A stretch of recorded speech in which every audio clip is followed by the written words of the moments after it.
Bagaimana cara bicara dengan suami yang emosional, sering bentak-bentak di setiap pembicaraan, sering main tangan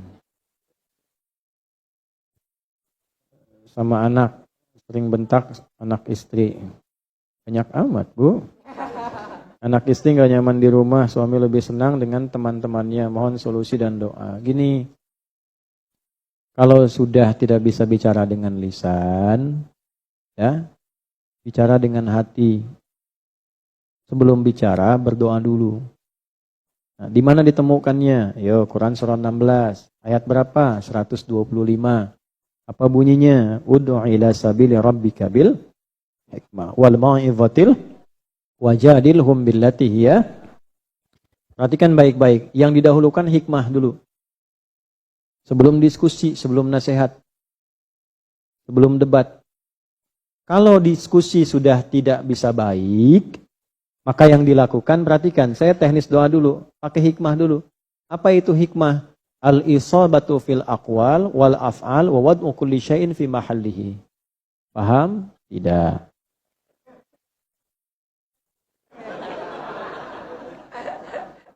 Kesesuaian antara perkataan dan perbuatan serta menempatkan segala hal sesuai dengan kebutuhannya. Kalau sudah tidak bisa, maka dimulai dengan doa dulu sebelum bicara. Itu yang dilakukan Nabi Musa alaihissalam sebelum datang ke Firaun. Firaun itu nggak bisa diajak bicara. Kalau sudah bicara ngebentak. Kalau sudah bentak, resikonya kematian. Saya gambarkan, adek ya, adek tadi. Jadi kalau Firaun lihat model rambutnya nggak suka, itu cara bicaranya gini. Saya nggak suka rambut kamu. Tolong pisahkan kepala dari badannya. Bukan disuruh potong rambut, sudah selesai. Ya. Nah, karena kalau sudah emosi begitu, Nabi Musa kan nabi. Nabi Musa rasul. Kalau sudah keluar kata-kata tidak pantas, Nabi Musa juga emosi. Keluar, ya Allah, bosan saya sama Firaun, matiin aja sekarang dia. Nah, itu meninggal juga, Firaunnya pasti tewas. Kenapa? Karena doa Nabi dikabul. Tapi ada hikmah supaya tahu ini Firaun ini begini. Sampai dikirimkan 2 nabi pun, 2 rasul pun masih begini. Untuk pelajaran bagi yang punya kedudukan, jangan menyeleweng gitu. Diajarkan itu, ada hikmah. Tapi yang menarik apa? Untuk mencegah kata-kata ini kurang baik, untuk mencegah hati yang penuh dengan emosi, pemilik hati siapa? Allah. Maka kembali dulu kepada Allah untuk berdoa. Apa doanya? Langsung turun di surat Toha itu. Rabbi syrahli wa yassirli wahlul uqdatam yafqahu. Nah, doa itu berlaku hukum dalam ulumul Quran. Kaidahnya berbunyi begini. Al-ibaratu bi'umumil lafzi la bi khususis sababi. Hukum berlaku dalam ayat bukan karena sebabnya, bukan karena ceritanya, tapi karena keumuman hukumnya. Kalau menemukan sosok-sosok yang keras, gak bisa diajak bicara, marahannya cepat, maka gunakan ayat itu untuk berdoa dulu. Kalau nggak tahu, pakai bahasa Indonesia saja. Malam bangun, setelah tahajud minta, ya Allah, Engkau yang titipkan suamiku kepadaku, bukan pada perempuan lain. Engkau yang amanahkan aku untuk jadi istrinya, bukan perempuan yang lain. Ya Allah, seperti dia dihisab sebagai bagian dari suamiku, aku pun akan dihisab menjadi istrinya di kehidupan akhirat kelak.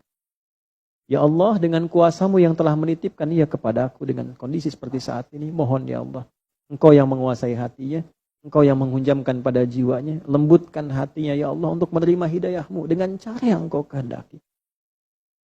Dan berikan hamba kemampuan untuk berkata-kata yang baik, yang dapat membuatnya lebih dekat denganmu dengan izinmu. Kalau tahu doanya dalam bahasa Arab, Allahumma ati anfusaha taqwaha, wa zakkiha anta khairu man zakkaha, anta waliyuha maulaha. Ya Allah, mohon lembutkan dan bersihkan jiwanya. Engkau yang menguasai hatinya, sungguh Engkau pemiliknya. Hamba berharap kepadamu yang menguasai jiwanya. Minta. Dah. Lihat dulu. Tenang. Bicara. Belum tenang, doa lagi malamnya. Ya Allah, malam ini hamba memohon lagi kepadamu. Seperti yang Engkau maha mengetahuinya. Jika dengan malam ini hamba bermohon belum juga Engkau kabulkan, mohon tunjukkan pada hamba dengan cara apa lagi hamba mesti memohon. Minta lagi. Pelan-pelan dulu, pelan-pelan gitu. Terus diiringi dengan kebaikan sebelum bicara. Nah, iringi kebaikan, hikmah tempatkan kata-kata dengan perilaku. Jangan banyak bicara.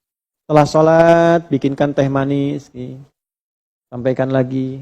Apalagi Mas, udah buatkan lagi apa. Itu yang menyentuh nanti. Tapi dilakukan setelah ibadah, baca Quran, gini, doa lagi. Nah, itu yang menghunjam kepada jiwa. Setelah 2-3 hari agak tenang baru bicara. Paham?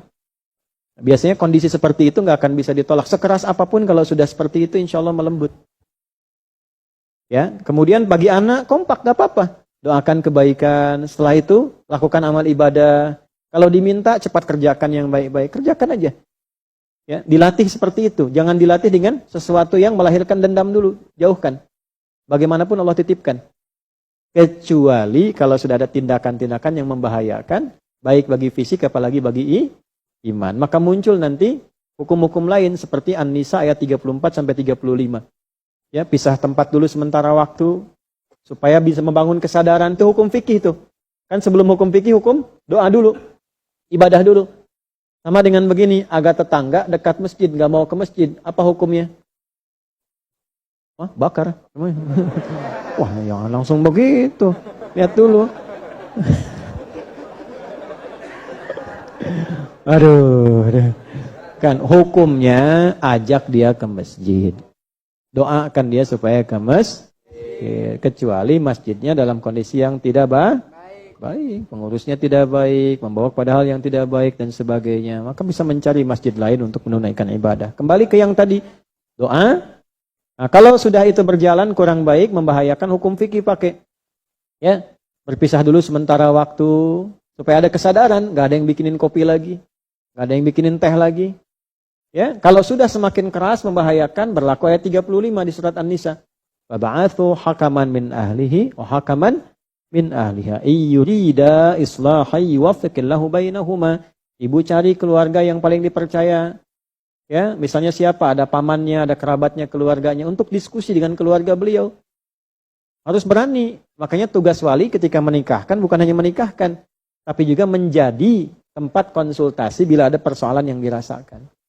Jelas? Nah, kalau ada niat baik keduanya, Allah akan rubah jadi baik. Kalau satu di antara dua itu nggak ada yang cocok, nanti Allah berikan hukum lanjutan. Orangnya insya Allah ya. Baik.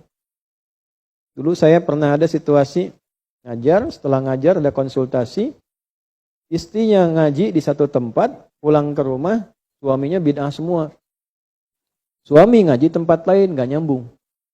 Ya, akhirnya begitu nyampaikan, saya diundang untuk memberikan ceramah di rumah. Di rumahnya itu diundanglah guru-guru yang istrinya semua. Saya cerita. Karena senang Quran Sunnah, saya ceritanya pakai Quran aja, pakai Sunnah. Ceritakan semua dan sebagainya. Nah, di situ alhamdulillah ada pertanyaan diskusi. Gurunya tanya, kita jawab. Temannya tanya, kita jawab. Terus kita ceritakan tentang hikmah berumah tangga. Apa yang disoal, ini yang disebut bid'ahnya apa. Kalau betul-betul salah, kita terangkan. Kalau tidak salah, tapi hanya pendapat, kita jelaskan. Ayatnya, riwayatnya, hadisnya ditemukan di kitab apa, sehingga jelas semuanya. Apa yang terjadi? Dipertemukan di satu titik sekarang, yang istrinya menjadi pentahsin Al-Quran, anak-anaknya menghafal Quran, suaminya kerjanya semakin berkembang dan semakin taat, tenang kajian, ya, bikin rumah Quran dan sebagainya. Jadi kadang-kadang ada satu titik pada akhirnya semua indah jika mendekat kepada Allah.